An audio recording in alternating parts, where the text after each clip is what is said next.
Good morning, good afternoon, good evening, whatever time it is where you are at. This is Plot Twist Please. I'm Shamaya. It's like papaya, except it's not. Don't forget to like, subscribe, and share this video. And also check out our other social media accounts.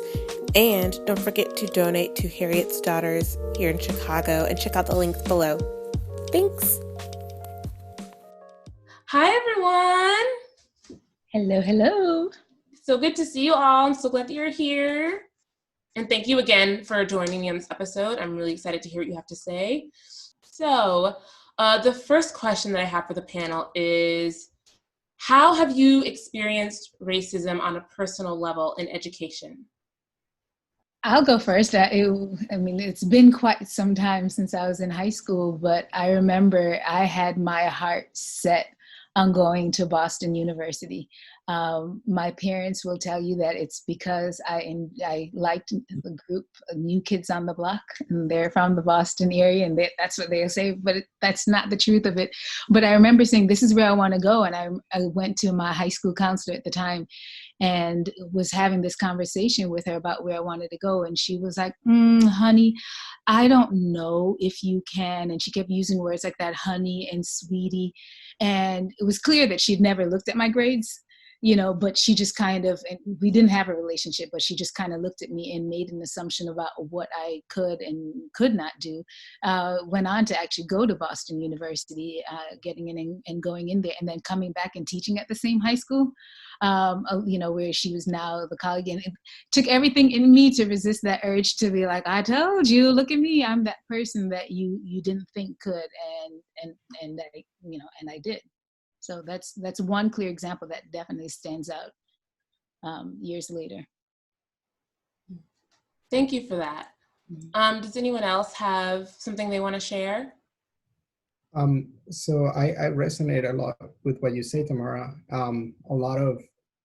So just to give a little bit of context, I am a graduate student in physics. I'm getting my PhD at Harvard University, and a lot of the time, like when I was in the process of applying, people kept telling me like, that's a bit of a reach. You shouldn't do it. Don't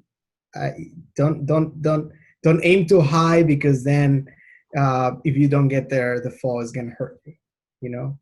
And this is rhetoric that goes on to a lot of minority people, and especially the groups that I work with is minority people, women of color, and that the fact that they keep being told that, actually we found that prevents a lot of women coming into STEM fields. So I resonate a lot with that, yeah. What about in your workplace? Have you experienced racism there? I know I was going to say this when you asked about education too, is that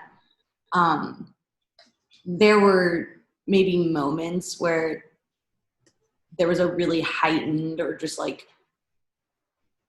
exceptionally clear moment of experiencing racism in any setting, but particularly in work and education, where it was just like absolutely like explicit. And baseline, I think that there were a lot of microaggressions that I've experienced a lot going to high school and middle school and like throughout my life that I didn't necessarily process or intake as racism. And I think that a lot of what happened in college was me processing my life almost over again and seeing it through that lens and understanding that that was just like something that was constantly at play or like embedded in the structures that I was participating in. And I think that like when we look at what's happening around us now, it's a massive reckoning of the fact that it's pervasive and it's all of the time, and whether it's an egregious act of racism or it's in my case, I find that a lot of the times it's just like assumptions about my identity or my experiences or where I come from. Like a lot of the time, I remember when I was in high school and I would get in an argument with my dad, the assumption would be like, well, your dad is foreign and therefore he's like sexist and doesn't believe whatever. And it's like, without me giving any kind of information about my life. And so it's just sort of moments like that where even when they were happening, you know, you grow up and you adapt and you make concessions and you try and level with and get along with your environment. And then you realize like, oh, my experience is very different than my white classmates experience or my white coworkers experience. And know that didn't specifically address like a work experience, but yeah, it's just something. No, but that definitely resonates with me as well. I feel like definitely I had that synonymous experience in college, looking back at all those instances was like, whoa, I really was in a situation where I didn't feel like I could say anything, you know? Right. Yeah, I definitely resonate with that as well. Being a Black woman who's worked primarily in predominantly, if not all white spaces, since undergrad and even like going to school at a PWI, just microaggressions galore from people who are well-intentioned. I learned a lot about intention versus impact in these past years, just seeing people who are, you know, seem to not have malintent, but still can say things and do things and hold attitudes that are harmful, whether that's, you know, seeing me work with young children and, you know, going to that that place of seeing me as like a mom, a caregiver, which is what I'm not. It's definitely something where like I can't always point to here's that space where somebody did something so overt and so horrendous, but like the small little moments over and over years is something I really, really resonate with. Yeah. Yeah, and I would add that many times, sort of like what, is it Lena? Lena said, a lot of these microaggressions come by, but you don't notice them at the moment. And that happened to me a lot in college, where people would say things and then I would go home and I would suddenly like feel myself thinking over the things that they said, and then little by little understanding that what they said was aggressive, or that I needed to acknowledge that it was racism and then heal from that. Because if you keep on processing them, you keep thinking, oh, maybe this is normal, maybe, you know, people tell these things to each other all the time, and then you understand that it's part of a bigger issue that can harm maybe other people a lot more than it can harm you. Mm-hmm. Yeah. And it's so upsetting too, sometimes in those situations, to walk away from them. And then when you are able to look back and reflect and realize what really happened, and thinking, oh my gosh, I was complicit in some way, and being upset with yourself for that. And I even think about times as far as even in the workspace, you know, as far as being an educator, the students that I was given, you know, like, well, you're Black, so therefore these are the students, and you're going to get the ones who are struggling, or you're going, you know, it was sometimes a bit frustrating. It's like, I would like to do something different. I'd like to teach something different. I would like to work on recruiting not just one particular group of students. So it's interesting how this affects us in so many areas. So what is rhetoric that can be harmful in spaces where grievances of minorities are being expressed, especially when it's in predominantly white environments?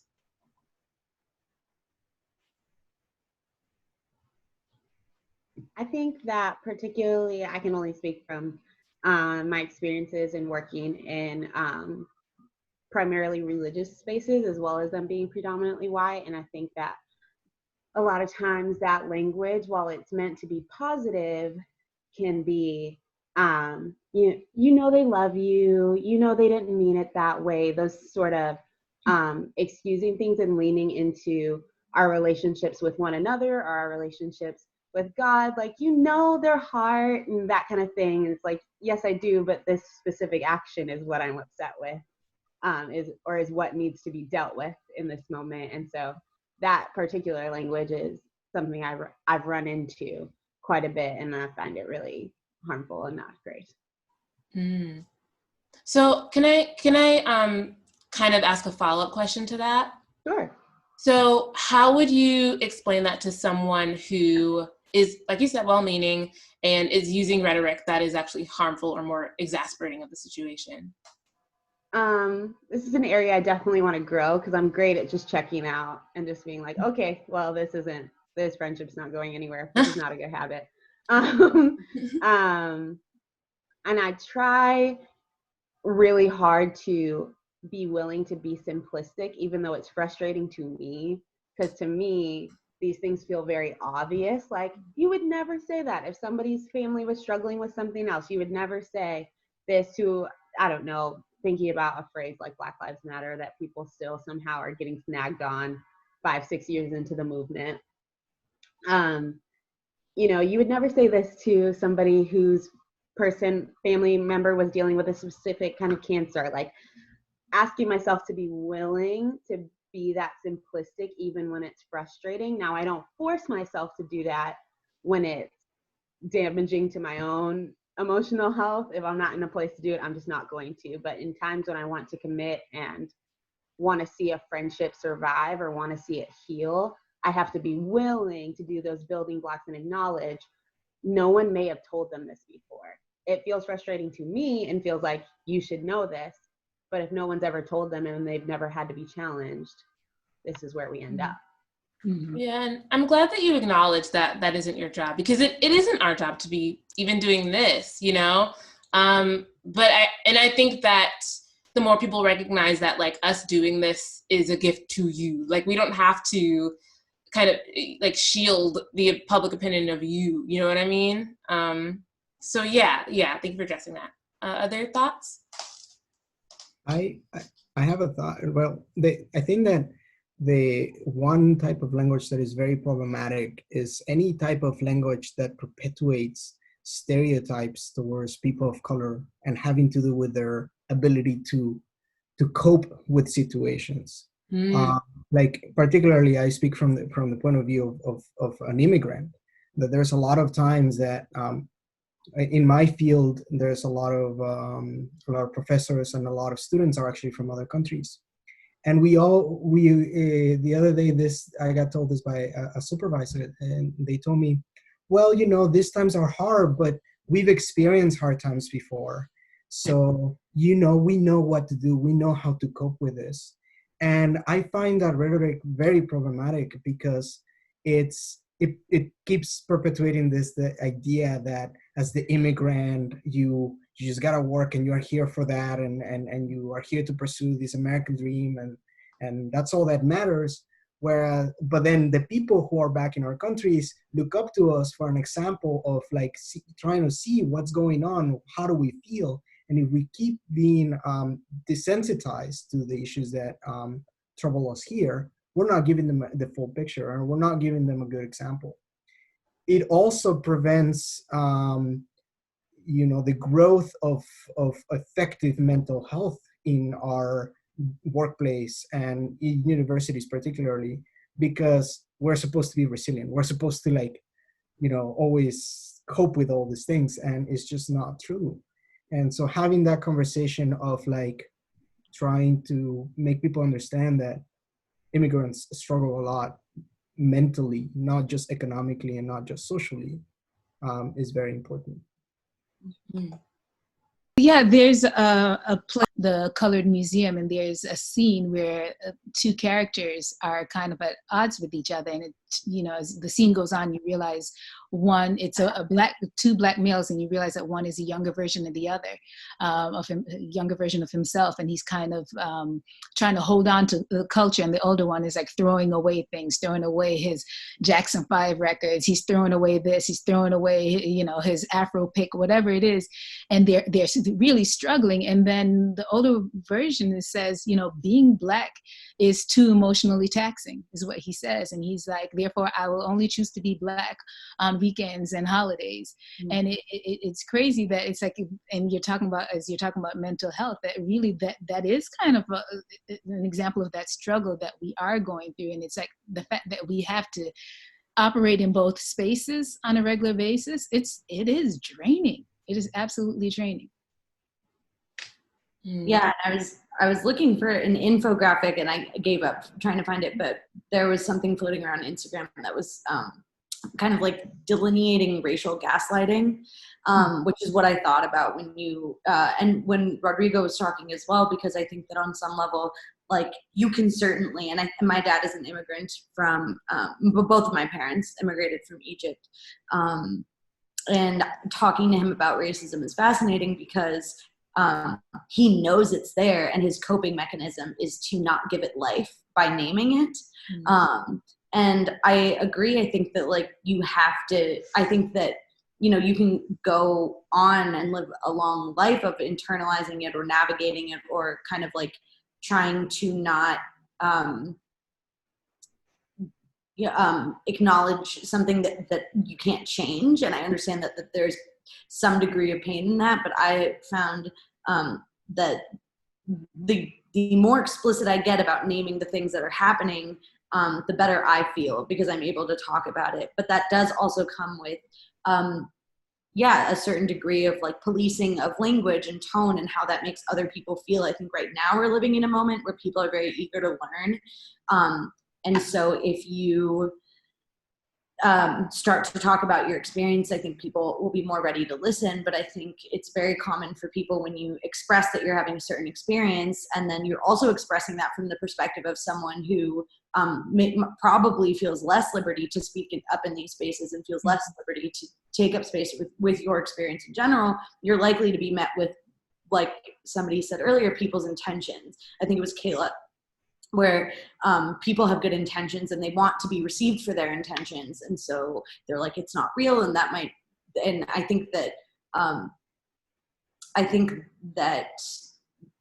another thing that Kayla said is that you really do have to kind of pick and choose and ration your energy to like, or no, it was you, Shemaya. Anyway, somebody said it where it made me think about the fact that you really kind of have to be selective about who you're going to allocate that energy to. And you're like, who do I believe has the earnest desire to like learn and understand how they participate in this if I'm going to explain it to them? Because a lot of times people haven't explained, like,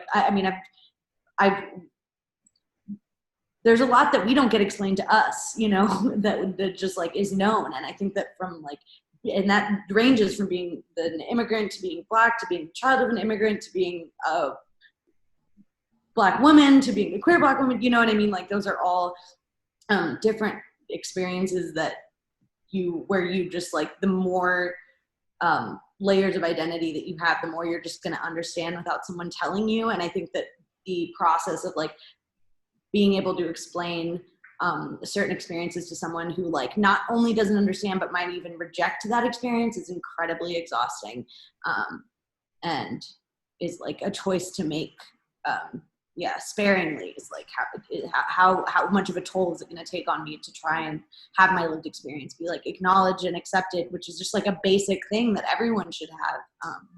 But yeah, absolutely. So this is a question directed at Rodrigo. How has information that has come out about ICE in recent years impacted you and your mental health and the conversations that you have?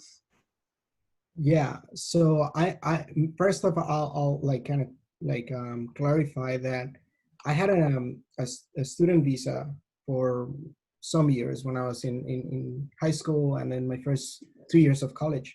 And then since then, I've been able to get my residency card, and I've had it for 5 years now. So while the recent issues from ICE that aroused against international students didn't affect me directly, I do still feel a lot for the international student struggle. And we must remember that ICE was not born in the last 3 weeks where these rulings came out. It's been around since since Trump took office, and the adversarial rhetoric towards immigrants, particularly coming from South America, has been there even before that administration came into place.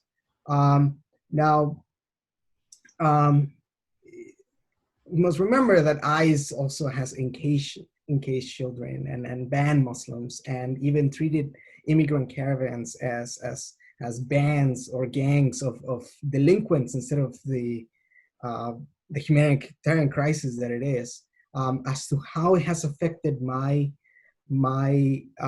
conversations. Well, when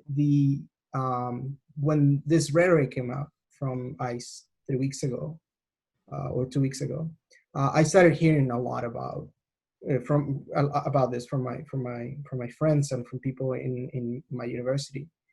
And thankfully, we managed to put some testimonials together, and I was actually helping the legal team from Harvard and MIT that put together this lawsuit for the government.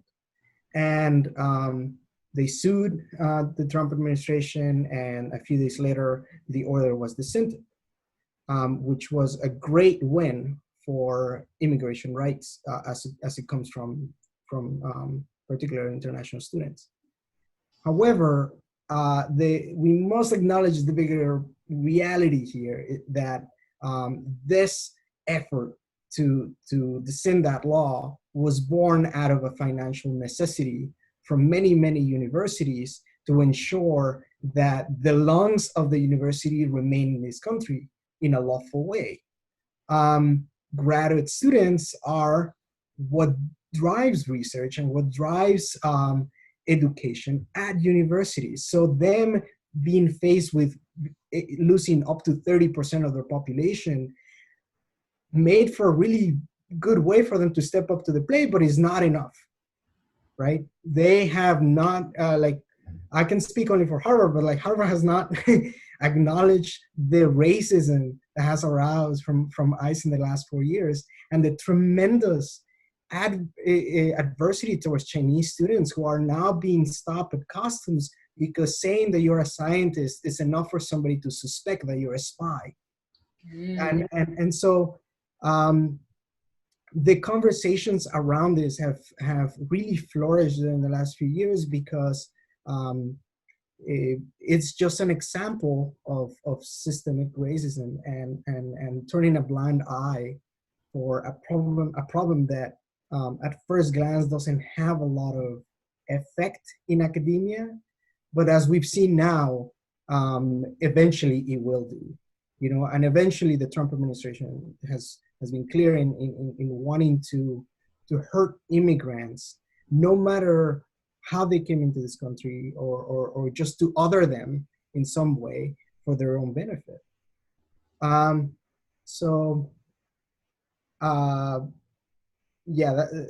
would say that the conversations have really deepened, and I'm really happy about that. At the end of the day, we have to understand that immigrants are people just like anybody else, and that we really cannot have it such that immigrants' livelihood is in a blink of an eye just put into question, and that your stay here becomes a liability all of a sudden. Yeah, thank you so much for sharing that. I it's wild because I can't imagine being in a position where my entire life could be uprooted potentially tomorrow. I can't imagine being in that situation. So yeah, my heart definitely goes out to everyone who's being affected by this. So this is to everyone.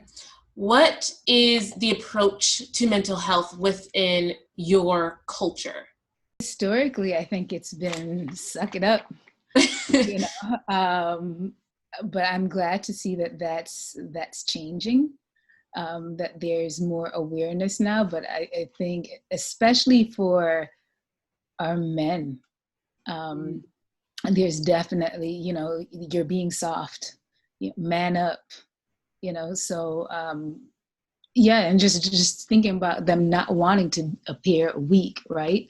And I'm just grateful that there are more resources now. But I think historically that's kind of been the way that we've looked at mental health within the community.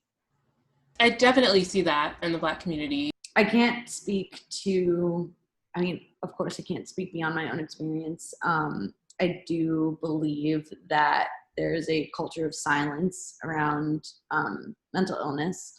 A lot of the ideas that, well, one, there's stigma. There's a huge amount of stigma around even therapy, you know, like, which to me is like, I talk about my therapist 24/7 in conversation and just like looking for ins to plug nuggets of wisdom that I've gotten. Like, I love the process of being in therapy. I think everyone should be in therapy.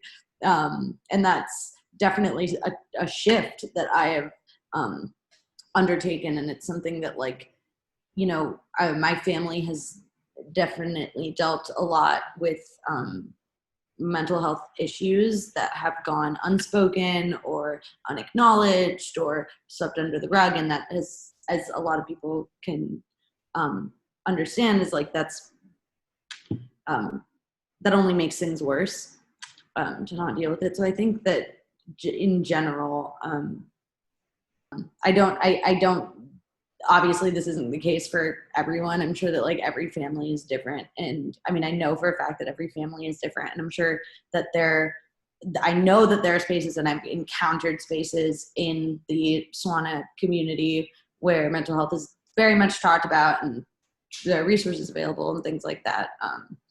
But yeah, in my family and in my home, it was definitely kind of an uphill battle to not be shy away from using the words like depressed or anxious or whatever, and therefore be able to deal with it, kind of like naming racism or naming, you know, a mental health problem or whatever. Mm-hmm. Able to deal with it.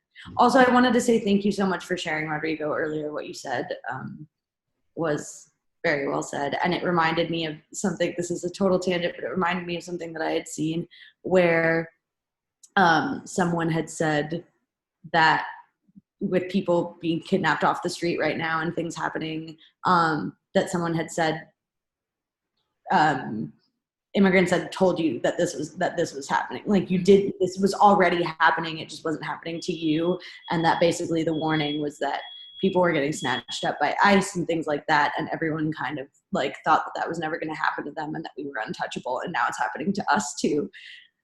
Or by us, I just mean like it's happening outside of just that community, but that was where the warnings were that we all should have been aware of. And yeah, you spoke very well to that. So thank you.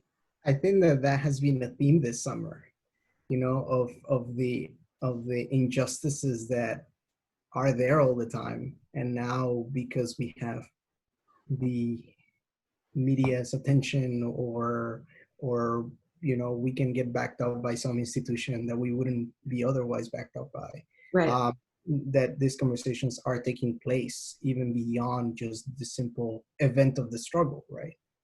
Right. It's a hopeful sign, I think. Yeah. It's not new. It's just visible. Yeah. Right. This question is directed at Kayla. So how has getting a degree in psychology impacted how you view trauma, especially as it pertains to Black women or the Black community? For sure. I have my undergrad now, but I'll be starting my my graduate pursuit probably next semester. Awesome.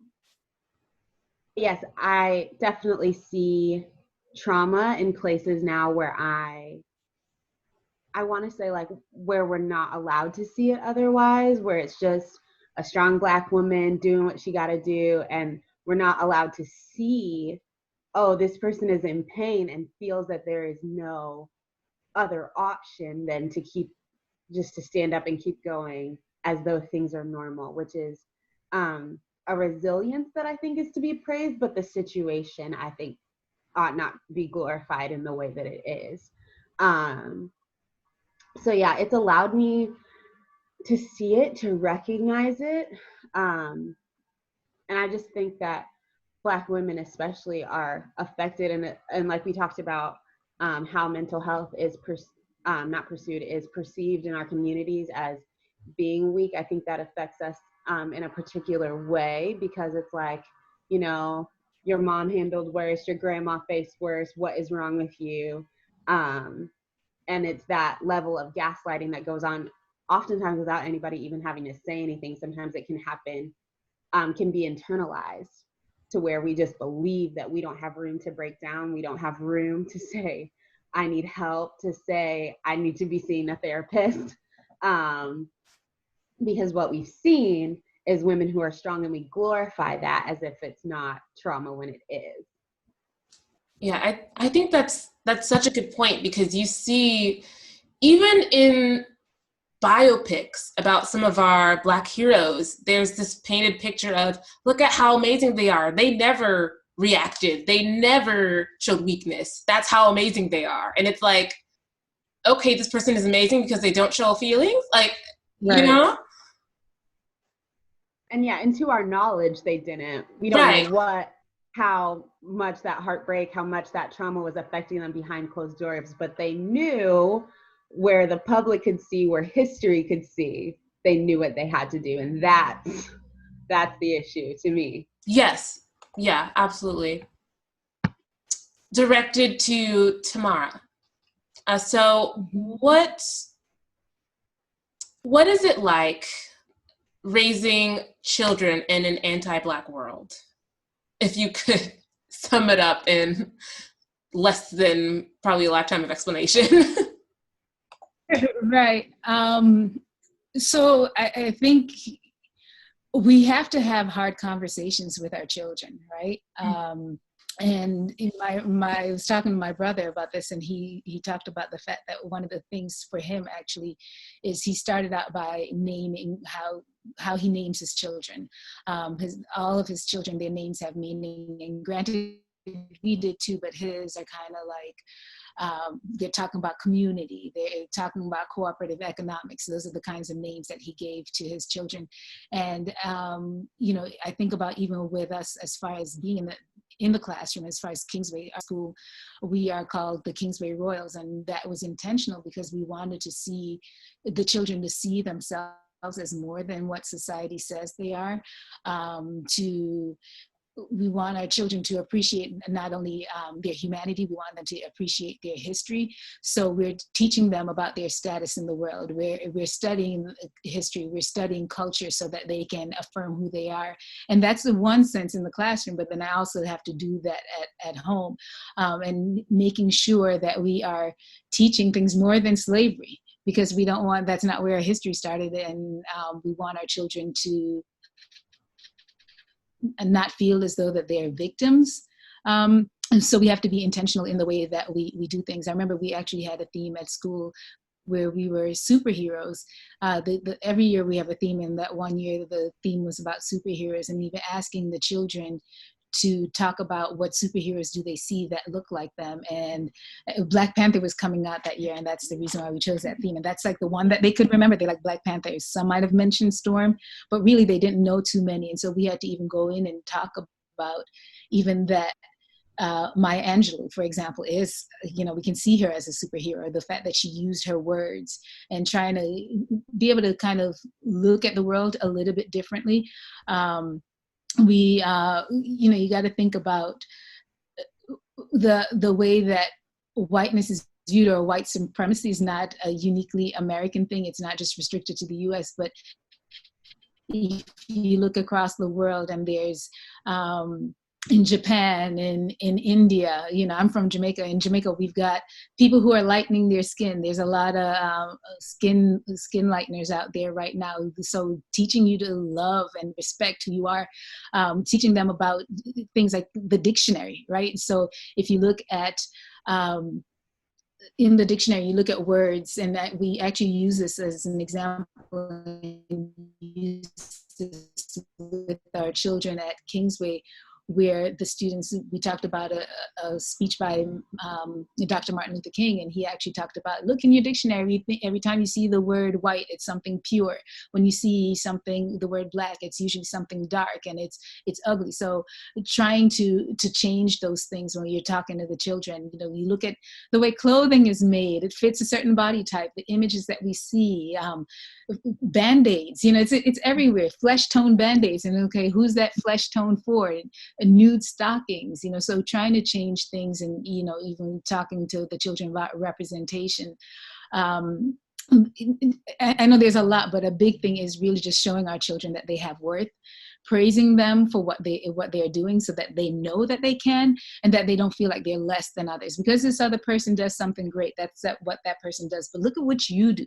And ultimately, as we're teaching all of this, we don't want to raise bitter children, right?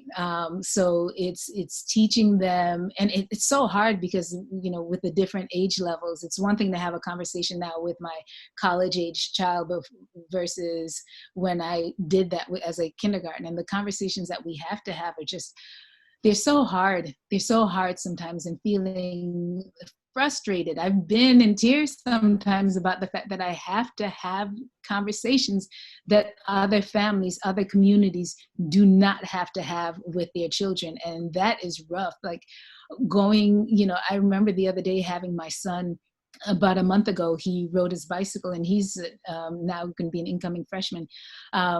Riding his bicycle to the grocery store, not terribly far away, and he dropped his wallet, and it was like, okay, I got to go back, and really being like terrified in that moment about him having to go back and do that because how someone else might see him. But at the same time, knowing that, you know, I can't live from a place of fear, and I can't express to him every bit of, I don't want him to see all of mommy's anxiety right now.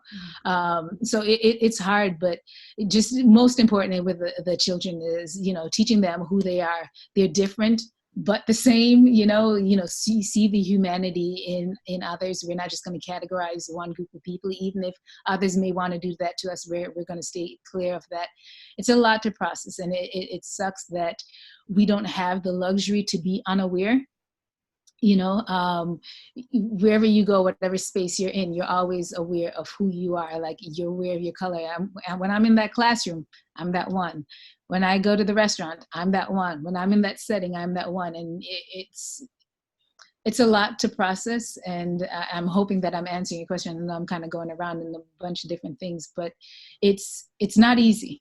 It's not easy raising a child in this, and to make sure that there isn't that hate and bitterness for others as we're trying to share. This is the world that we live in. Mm-hmm. Yeah, I mean, of course, I can't relate to having a child of my own, but I teach preschool, and one of the things I notice is that they absorb everything. And, you know, if you're frustrated, then they feel it. If you have a positive outlook, then they adopt that oftentimes. And it's just, I can imagine doing that now at a time like this, and trying to raise a balanced child in a world like this.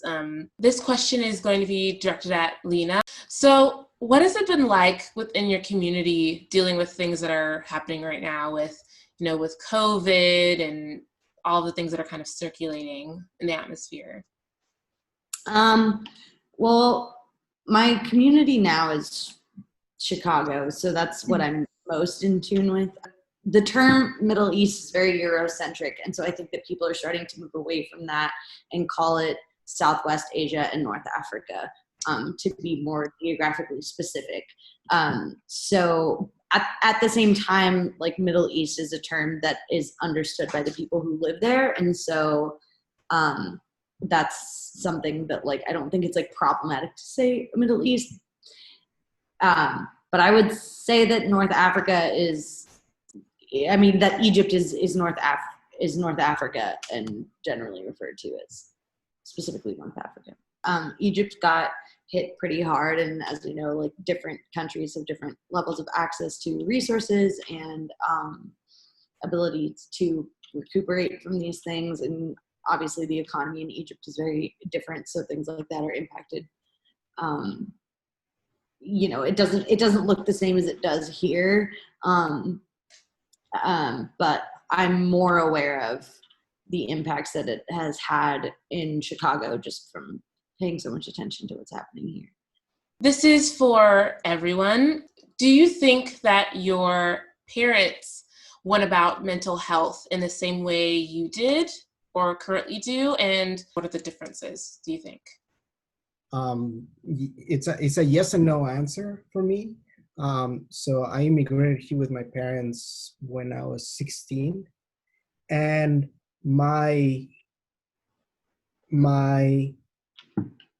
I think my grandparents were not very much into mental health, but from, you know, and this arose from their cultural context and the time that they were in the time in which they were situated. But my mom actually has been very forward to challenging this notion that mental health is not that important with my grandparents. So in a sense, my mother from a young age educated us in like taking therapy seriously. And so I think from a very early point, she had us going to some kind of counseling when we were little, even, and then more so when I was a teenager. So it was very interesting to do that. Now, when I came to the U.S., I completely forgot about that. Like that was just wiped out of my mind. You know, like I mean, I had so many things to do and so many things to learn that it wasn't there. And now that now I go to therapy once every other week, and I go to group therapies too, because those I found to be tremendously useful. And in that sense, my mom is like, oh, how could you go with like other people? And she doesn't feel very comfortable with that. So, but in a way, I think my mom was the one who really challenged that notion in my family of like, we need to take this seriously and we can let this pass.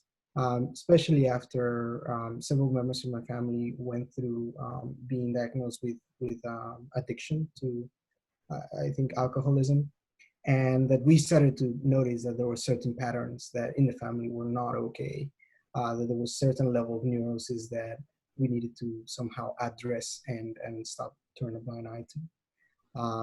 So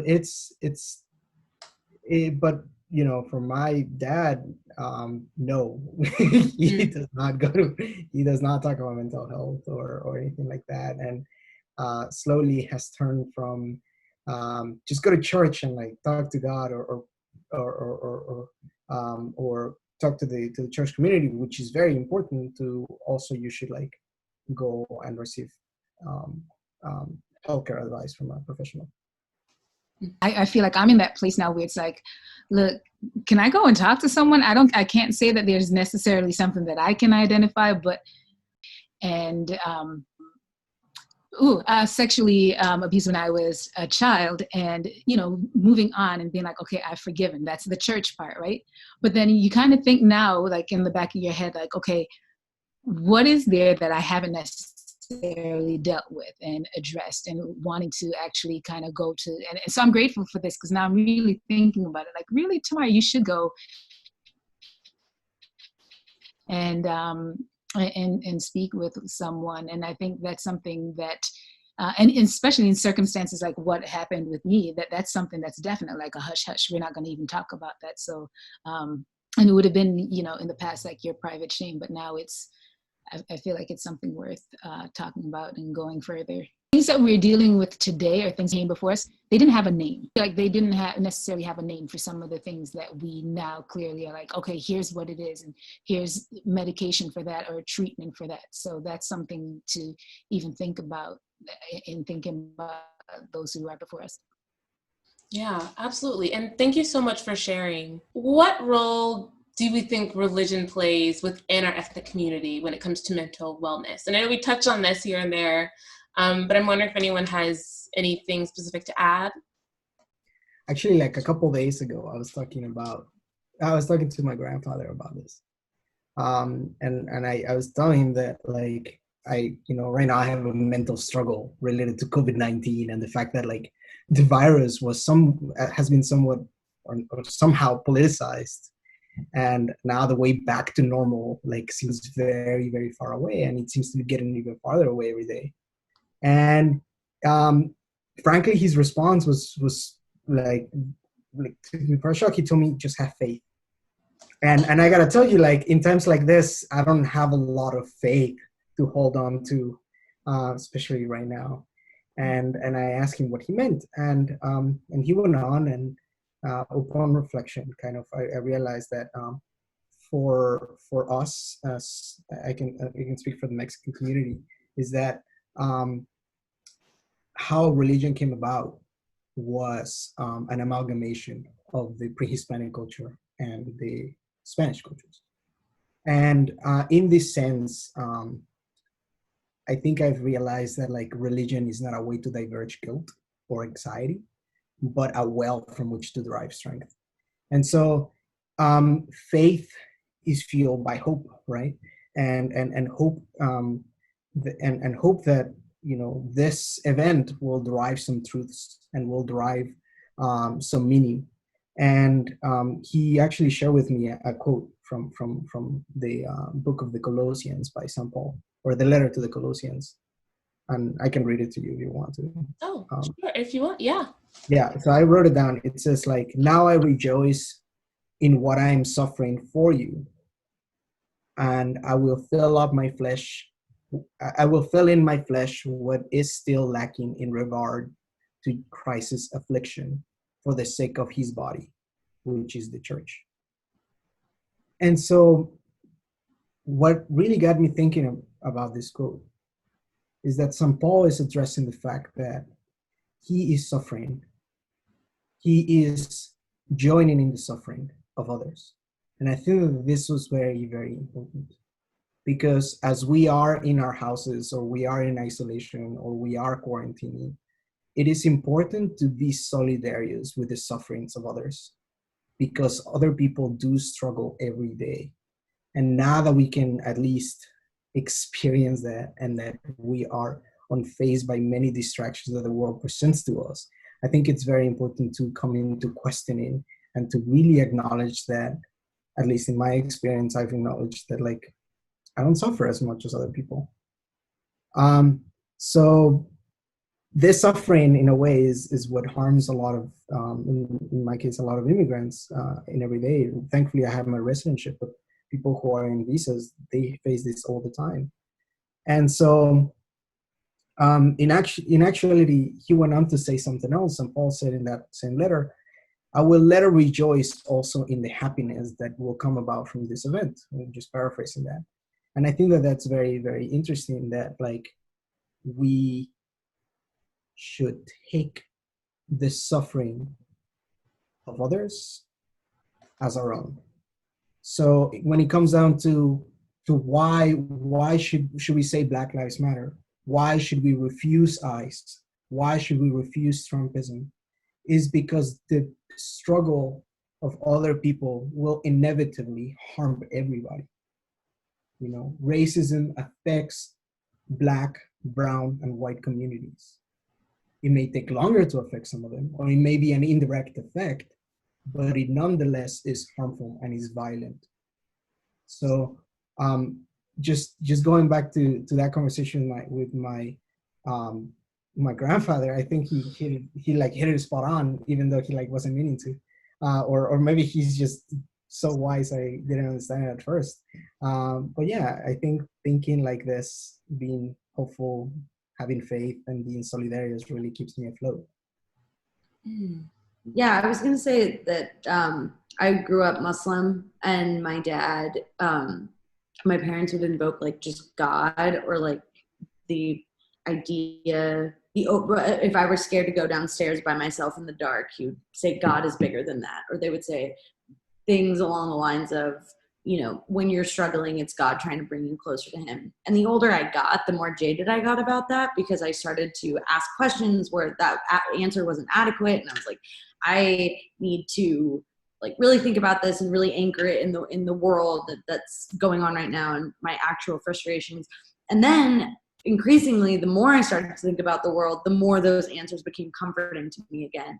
And when I think about the revolution that's going on right now, and I think about what's happening around us, it is so important for me personally. I mean, I think radical love and radical vulnerability is getting talked about a lot right now, in conjunction with, you know, dismantling certain systems of oppression and having this underlying optimism. And I remember there's an interview with James Baldwin where someone asked him if he was an optimist, and he said, I have no choice, because if I'm not optimistic, I have nothing to fight for. And I think that it's similar when you talk about faith, and just the concept of having faith that that there will be a yield for your efforts when there's no guarantee.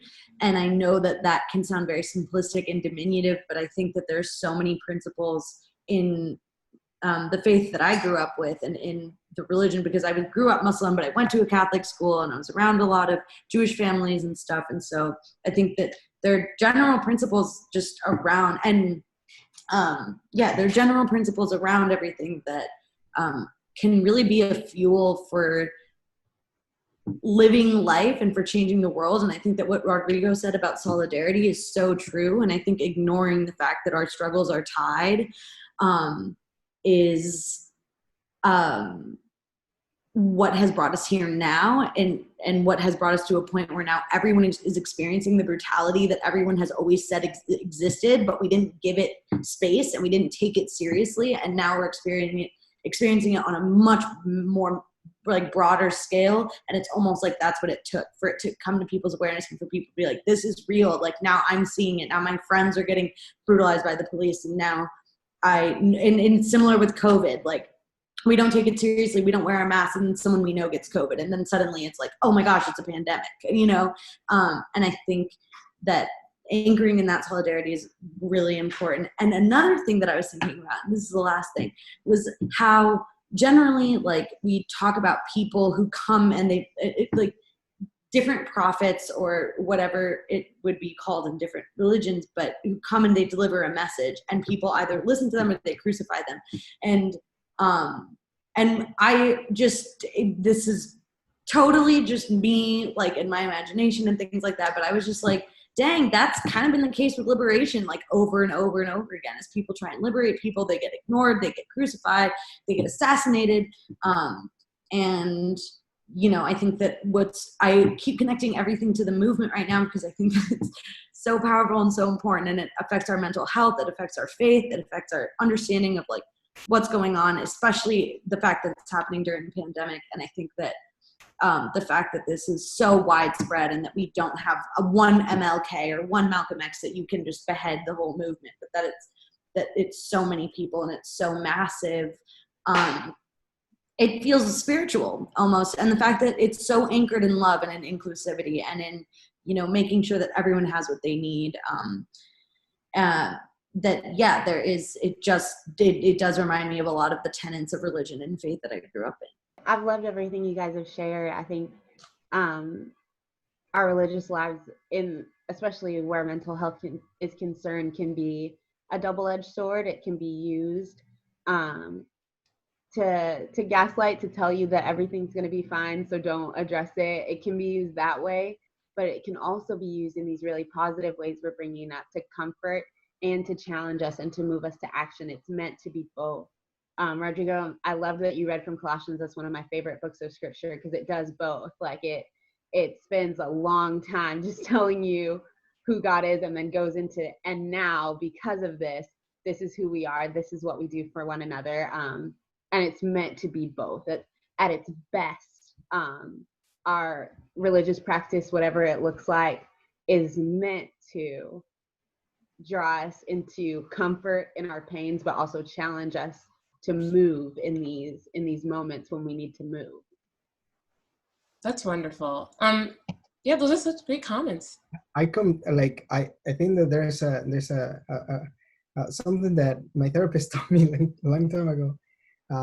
He told me, mental health is about acknowledging your feelings and letting them go through you, but also is about not letting them take over you. So I think that religion for me works in that sense, that oftentimes if I think about all these writings and about what is going on, and I'm able to acknowledge a lot of feelings that are going through, and then kind of like let them go and not let them take over me. Because as you said, like it's really what the acknowledgement of these feelings right now is what actually lets us move forward. So if we do not take those feelings take over, we will not be paralyzed, and we will be able to take the next step. And I think that that's very important to kind of develop that as it goes with mental health as well.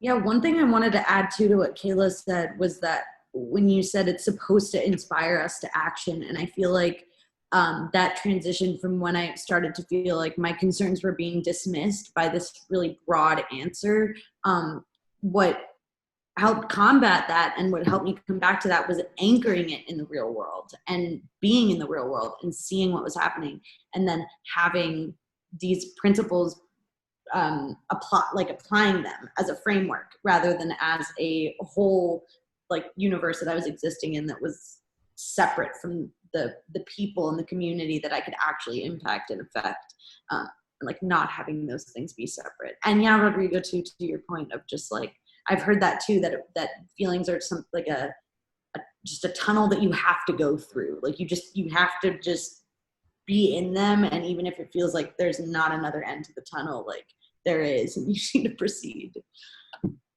Yeah, that's amazing. Thank you. Those are great. I like that analogy.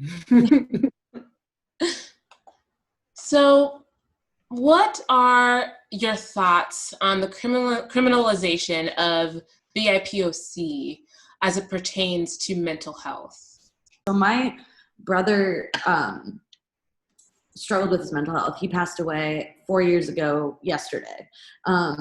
And he was in his late 20s when he passed away. And he had been for a few years having ups and downs with mental health. And a law enforcement was called frequently on a regular basis. And when they intervened, he was brutalized. They were really aggressive, and it was never helpful. And if anything, it actually exacerbated, because when you're in that fragile or that vulnerable of a state, and then you're adding that trauma to it, of course, it's just not helpful. And even within mental health institutions, there was this idea that like, I just need to play the role. I just need to behave. I just need to follow the rules and like avoid, even in his state where he was struggling with mental illness, that he felt like he needed to just avoid punitive measures that they would take if he had an outbreak or if something had happened, which obviously wasn't in his control. And I think that whether or not you have a pre-existing mental illness, understanding that you are that vulnerable to that level of brutality at any moment is a constant wear on your feelings of safety, on the feeling. And we're talking about people being able to open up and face their vulnerability and do the things that they need to do to seek help. And especially when you're talking about men, which I think Tamara had mentioned earlier, there is no safety to feel that I can let my guard down and that I can actually just decompress, because every time I leave the house, I'm faced with the possibility that that there's a constant lack of safety by the very force that's supposed to keep us safe.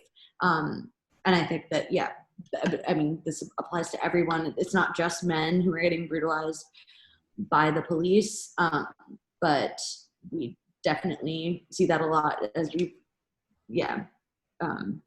we all are watching unfold right now.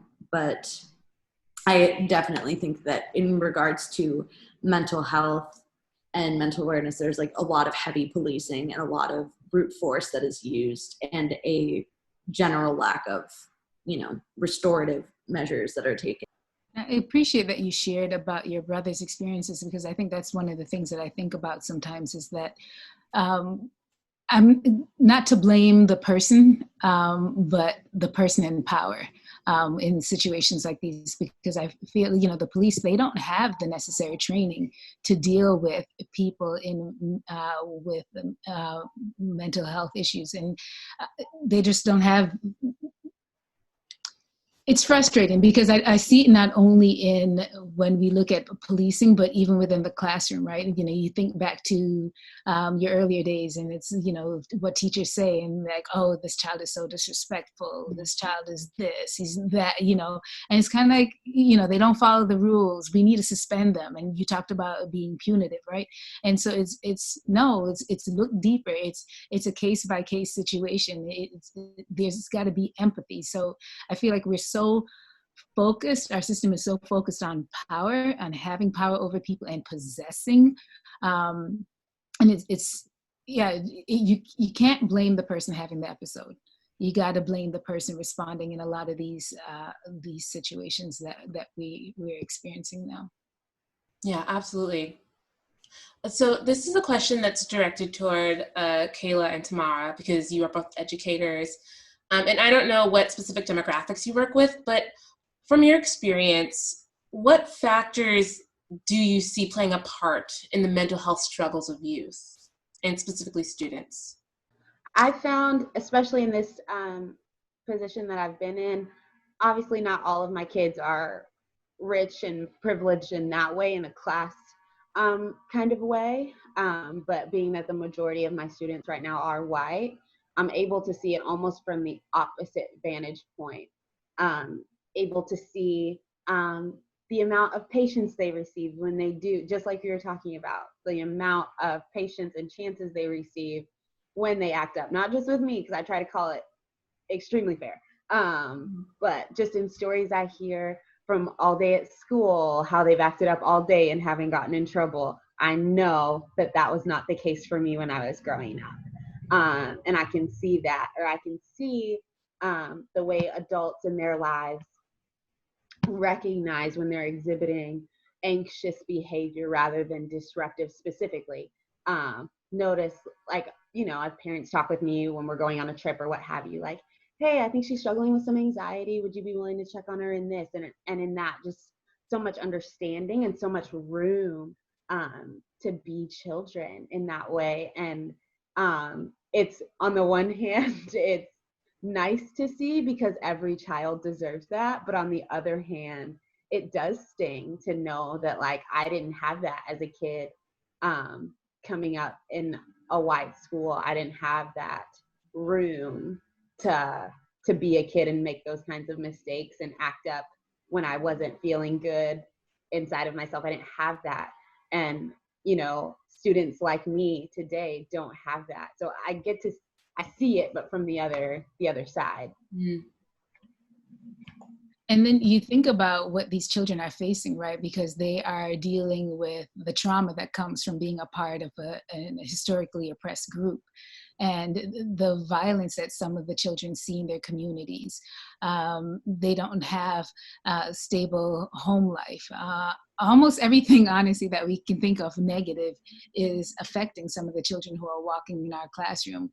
The poverty, the violence that are causing emotional distress. And you think about the fact that so many of them, you know, my brother teaches in the city of Chicago, and dealing with children who are homeless or on their way to homelessness. They're the parents who you're trying to, especially with everything with COVID and everyone having to go to the virtual space for classes, and their teachers are trying to reach out to parents, and parents are responding like, look, I've got other issues right now. Talking to me about my child's homework, that doesn't rank as high as some of the other things that we're dealing with. You know, they're dealing with things like no food, no parents at home, or drugs. They're dealing with abuse. And you got to think about in the classroom, how do you teach that child? It's not that they can't learn, but there are a lot of non-academic factors that are there. And these children, in a lot of these communities, they're suffering from PTSD. They don't even know, some of them don't even know that they're traumatized, right? And the school tends to be that safe place for a lot of children. And we're finding that out more and more now with COVID. Everyone's like, the schools need to open up because of this. We need a safe space. We need, you know, it's like, oh my gosh, this is the role of the school. And the need for a significant amount of social workers now in schools. It's so important. Because there's so much that's making its way into these children's mental development. And I feel like schools are, to some extent, complicit because in a lot of the crimes, because of the socialization in the school systems. You know, teachers often think that they're the most significant person in that student's life, but the truth is, it's their peers. You know, if you're asking questions in the classroom where a student doesn't get something, before going to a teacher, a lot of times that student's going to a peer to find out an answer. And so it's the same thing with a lot of their behaviors that they're learning. They're learning from their peers. They're spending a significant amount of time in that educational space. And so teachers aren't even aware of a lot of what students are doing. You know, students are being bullied, and teachers, I mean, they're sly. They can be pretty crafty with it, and students, teachers aren't necessarily aware of everything. And you think about, I mean, I could go on and on, like with education, like subpar education. You know, it's just, and then you think about a disproportionate number of students of color, the ones who are being disciplined. So school to prison pipeline, you know, something that, you know, we talk about. And just even as we talk about children being traumatized or not knowing that they are, when they do recognize that they are, they don't want to go to the social worker. They don't want to go to seek help because it's not necessarily the thing to do. It's like you go and you ask them about something. It's like, no, I'm cool. I'm good. And it's like, no, you just, you know, the guy down the street just got shot. You know, there's schools where they come out of school and there is a shooting right in front of the school, but I'm okay. No, you're not. You're not okay. And so needing to have things in place to help those children. And if you think about like Illinois kids and them being on grade level, or like I think about like 40% of Illinois students are even at grade level.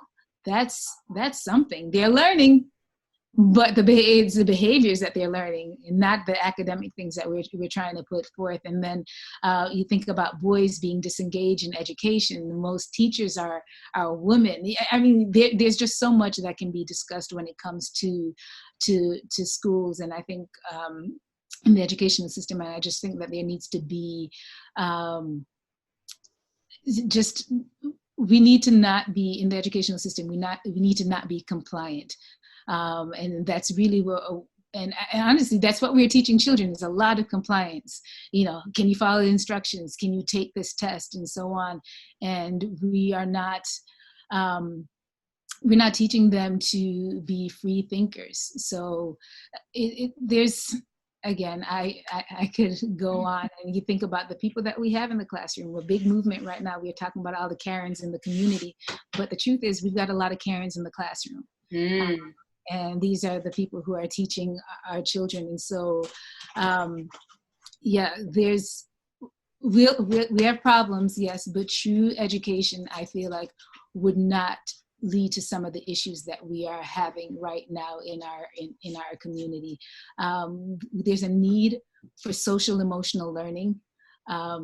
There's a big need for that. And, you know, think about, there's so much, like you think about what we listen to, the attitudes we have, the shows that we watch. I wish a person would, you know what I mean? So it's just really trying to retrain. And there's just so much that our students are facing outside of the classroom that's not benefiting them. Yeah, absolutely. Very good point. So this is to everyone. What are your thoughts on prisons as they relate to mental health? And as we know, the stats show that particularly BIPOC and even more specifically, Black communities are impacted the most by the prison system in America. So in relation to mental health, what are your thoughts on that? Goodness, you know, you wonder if we're really in a place to actually have reform. As much as we want it, are we really there? You look at other countries and what they're doing. I think, Lena, you mentioned before about like more along the lines of restorative justice, right? And something that's important, but we are not necessarily, our system is, again, going back to that, is so punitive. It's so vindictive. I think there's a move at one point to outlaw books in the library. Like, what? You know, to me, or in prison libraries. And, you know, it's kind of like that mindset of, you know, you committed a crime, you have to suffer. This is what we're here for. You know, somebody who, you know, there might have been a nonviolent crime, but that same person is in there with the big guys. And now you've got to learn certain behaviors to actually survive within that system. So you're learning criminality now from the experts. And you think about what's going on across the nation in Portland, what they're trying to bring to Chicago as far as having these unmarked forces going out and arresting people.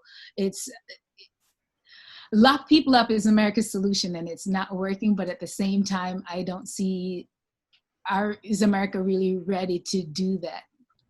Mm. Other countries are doing it, but is America ready to really do that? I was going to say, I really appreciate hearing from educators about this, because I've been listening so much to a lot about transformative and restorative justice practices. I think Adrienne Marie Brown is an excellent source on getting to think about alternatives to systems that are currently in place. But education is such an essential part of that, and especially during those formative years. And I was listening to this video where she was talking through like how she resolves conflict in the classroom, and when someone has one classmate has hurt another classmate, like the person who has caused harm, how you deal with them. And I think just really learning about and engaging, because abolition, I used to think I was an abolitionist because I was like, abolition, you just like get rid of everything and then like everything falls apart. But understanding that abolition is a process, and then really thinking about like what makes people feel safe.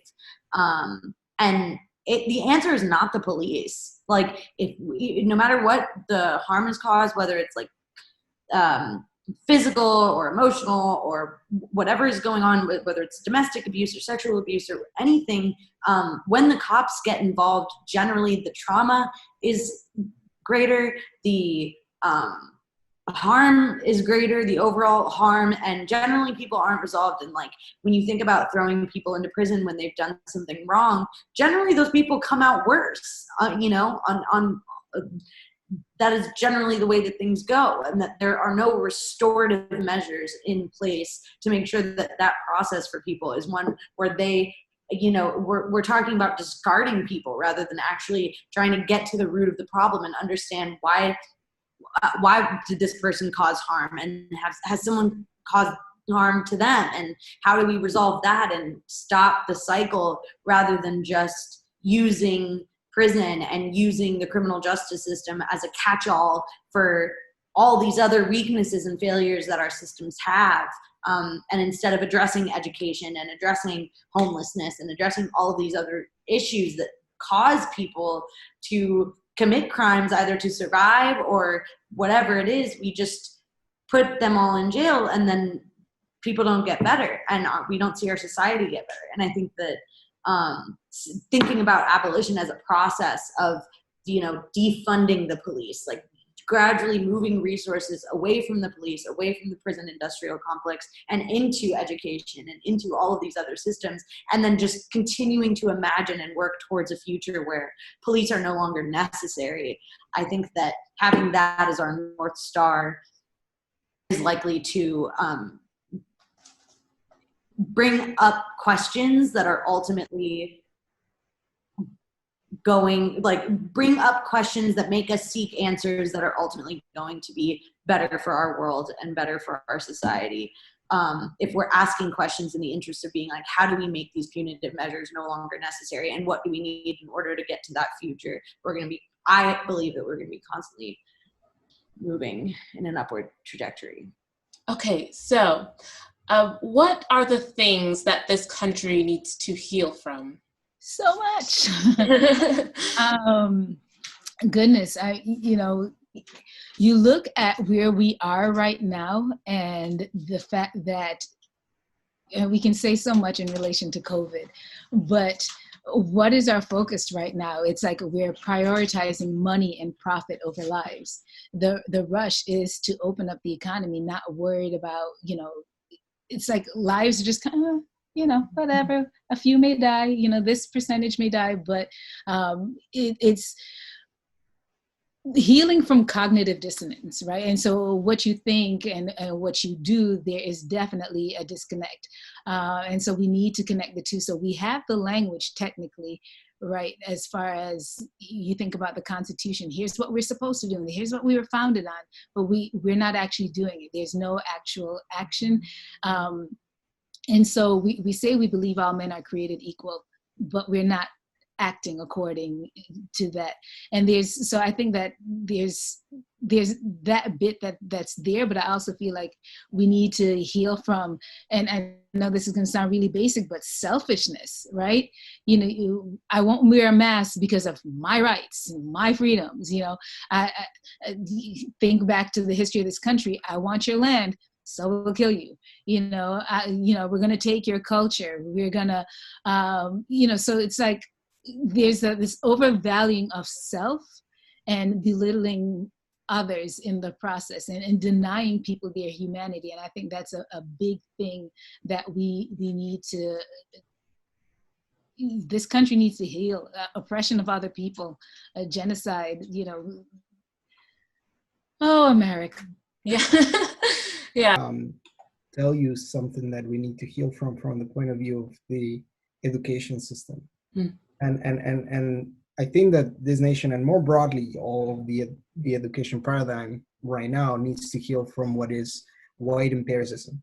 So what white empiricism is that is the fact that our current academic model was solidified over the ideas of the Enlightenment, which was tremendously problematic for racial issues and also elitist, right? So I think that this is not what academia was supposed to be like in the original conception of academia. And the reason why I bring this up is because from my experience in being in a predominantly white institution, and being in a university that has now become a corporation instead of just the four walls of that guard knowledge, it's become a mafia. And individuals who know how to play the game, and they have the right connections and know how to publish fast, can get just as far or even farther than people who have novel ideas. And we need to understand that there is an immense barrier for people of color to take on these roles in the academic setting. One example that comes to mind is the recent denial of tenure to Professor Garcia Lorgia at Harvard. Garcia Lorgia is an excellent and visionary academic in ethnical studies, particularly in the Afro-Latinx studies and the African diaspora as it pertains to Latin America. And Lorgia's leave really meant a lot of things for Harvard. It meant that graduate ethnic studies became non-existent, even though Harvard had pledged to have an ethnic studies program in the near future. And so what is worse than this is that academic fields actually do see themselves benefited from a diverse set of people that bring forward ideas. It's been shown, I think Stanford came up with a study recently where they show that groups of physicists who have a more diverse pool of scientists actually publish more novel work, and yet the work is underscored. Why? Because we have this notion that academic thinking and that scientific progress can only take part in certain schemes, and that's wrong. So I think that one of the biggest things that we need to acknowledge is that our academic setting and schooling is based on this idea of white empiricism. That there's a certain profile that people have that allows them to move forward in education. And so we need to cultivate cultivate spaces where people of color can participate, so that later on we have more leadership of color in academia. And we also need to understand that people of color being in academia, people of color who are in academia, have different needs as it pertains to mental health and just health in general, because we are overworked. We have to do the research, and then in the afternoon we have to do activism, and then at night we have to have difficult conversations with our peers, and so it's just a lot. So I think that from my point of view, that's one thing that we need to heal from white empiricism. Needs to be in the way we see ourselves. I think our nation is in desperate need of a mirror and in desperate need of willingness to see herself as she is. I think a lot of our struggle in this area, and it shows up in every place, in academia, in media, in every place, is because America has believed its own narrative of its own goodness and its own heroics. And so like it becomes really difficult to correct an issue we won't look at, or correct an issue that, and when I say we, I mean as a nation, the minorities of this country have been very clear for a very long time. But when you refuse to see it, or refuse to see it as something that needs work, and when we are so set on seeing it as a problem solved in 1955 or in 1968, when we are convinced that we're better and that we're, you know, the best we can be, you know, we need to see ourselves, be willing to really look and really correct the way we see ourselves, I think is where our healing starts. I really agree with what Kayla said, and I was gonna say, and when I say whiteness, of course I mean it institutionally, it's just systemically, and not just in terms of bodies, right? But like, I think that when that gets healed, and that being like the violence that our country was built on, the violence that the US has perpetuated since it, you know, like stole this land, that once that gets healed, you know, so much of the healing doesn't need to be on the backs of BIPOC, and it doesn't need to be happening, you know, over and over again, and people don't need to be healing from this trauma on such a massive scale when these systems heal themselves, rather than just the casualties of this system healing from the harm that's done by them. So what does a society that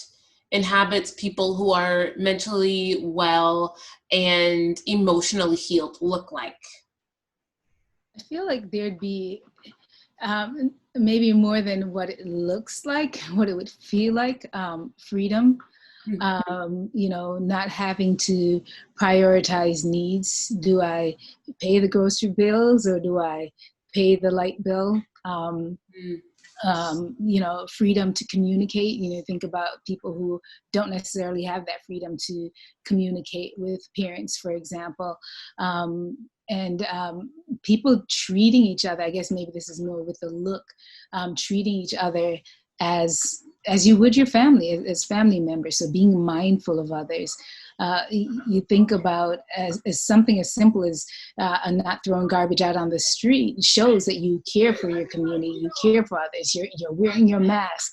So yeah, so I guess I'd look at it on two sides as far as the way that it would feel, is that there'd be a bit of levity in society, but then there's also the fact that we are going to be more mindful, more thoughtful when we interact with others.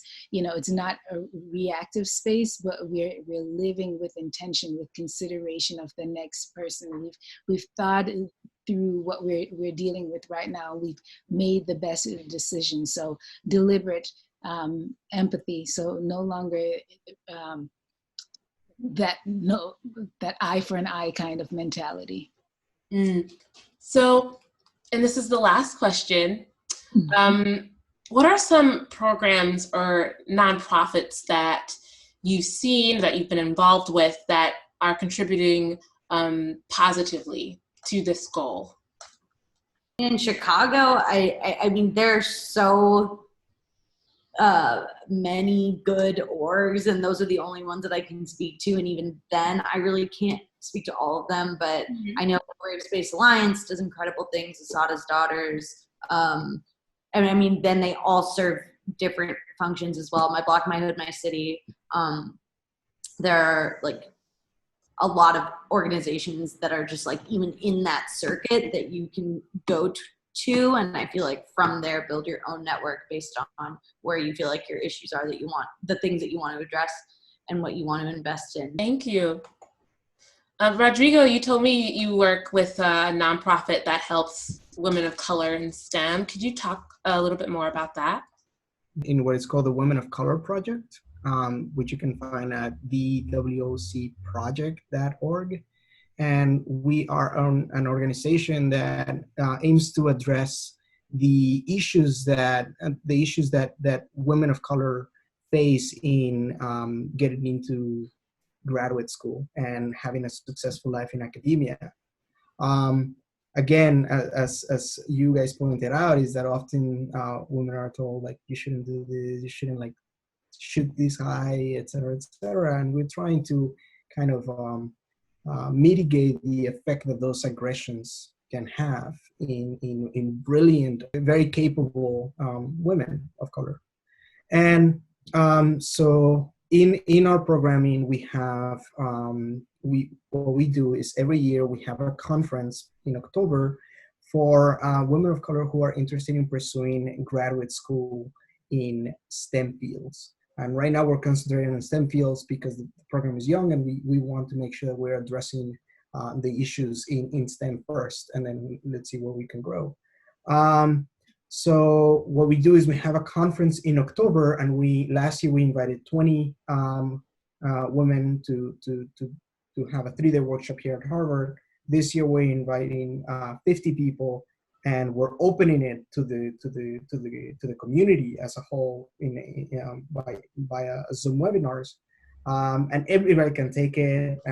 Everybody can benefit from it, and we have workshops specifically talking about mental health and how to deal with the mental struggles that will arise from being in a predominantly white institution. If there's anybody who's interested in applying, please visit the website is thewocproject.org. And there you can find the application, and you can also nominate people if you know of anybody who would benefit. So that's all the questions that I have. Everyone, let's give ourselves a hand. Thank you all of you for being so vulnerable and honest. I appreciate you so much, and I hope that you all have a wonderful rest of your evening and take care of yourselves. Thank you so much. Thank you. Thank you for having us. This was awesome. Thank you for the insight. This is great. So good to meet you. Thank you all.